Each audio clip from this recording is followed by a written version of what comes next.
Enzo, panis. Panis, Ate Dang. Enzo. Usap-usapan ngayon sa social media ang malungkot na balita tungkol kay Joy Joy o mas kilala bilang Wiwit. Marami ang nalungkot at nagulat matapos kumalat online ang balita ng kanyang pagpanaw nitong May 17, 2026. Sa dami ng taong kanyang napasaya sa internet, mabilis na bumuhos ang pakikiramay mula sa kanyang mga fans at kapwa content creators. Para sa maraming Pilipino, hindi lang siya isang simpleng viral personality, kundi isa sa mga naging simbolo ng good vibes at kasiyahan lalo na noong panahon ng pandemya. Ilan taon na talaga si Joy Joy? 20 na siya. Hindi 20. 17. 17 ka na? Eh yung mama mo, ilang taon na mama mo? 12. 12. Ayon sa mga ulat mula sa kanyang pamilya, matagal na umano siyang may iniindang epilepsy o seizure disorder. Sinasabing nakaranas siya ng sunod-sunod na seizures nitong mga nakaraang araw at pinaniniwala ang lumala pa dahil sa matinding init ng panahon. Sa kabila ng kanyang kondisyon, nanatili siyang masayahin at patuloy na nagbibigay saya sa kanyang mga viewers at supporters.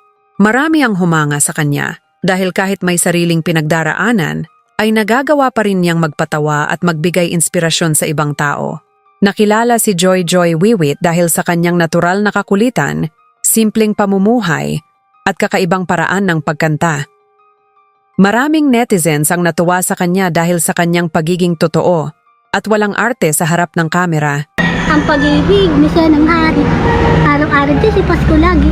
Ang sangihi po, napapalito. Hingi po na ni Haldo. Sakaling pari-parisyo. At siyang kayo mamamas po. Madalas niyang kantahin ang mga sikat na kanta sa sarili niyang paraan na siyang lalong nagpatawa at nagpangiti sa kanyang mga viewers.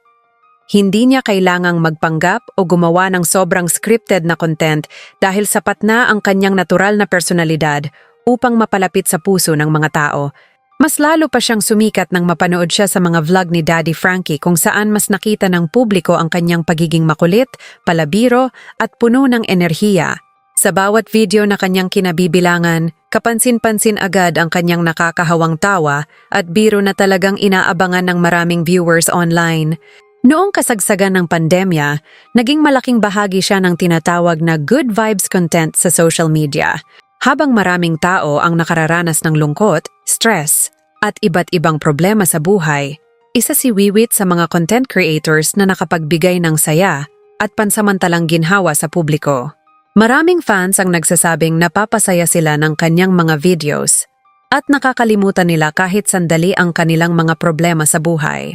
Bukod sa kanyang pagpapatawa, marami rin ang humanga sa kanyang katatagan bilang isang PWD na may kondisyon sa kalusugan. Sa kabila ng kanyang pinagdadaanan, pinili pa rin niyang maging positibo at magbigay inspirasyon sa ibang tao.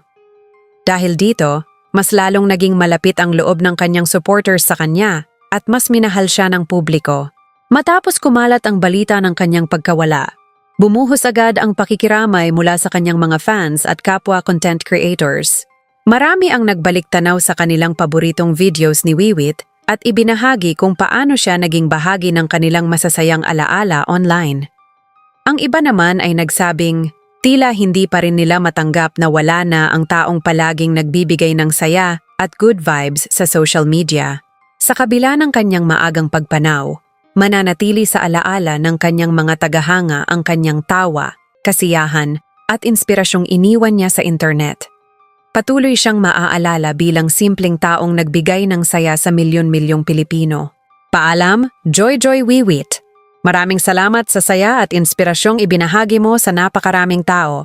Naway matagpuan mo na ang tunay na kapayapaan at wala ng sakit na mararamdaman. Condolence po sa kanyang pamilya at sa lahat ng nagmamahal sa kanya. Slide, bisuway. Habiri sinay. Bibigas, sorry, lo, po, James. Po, James.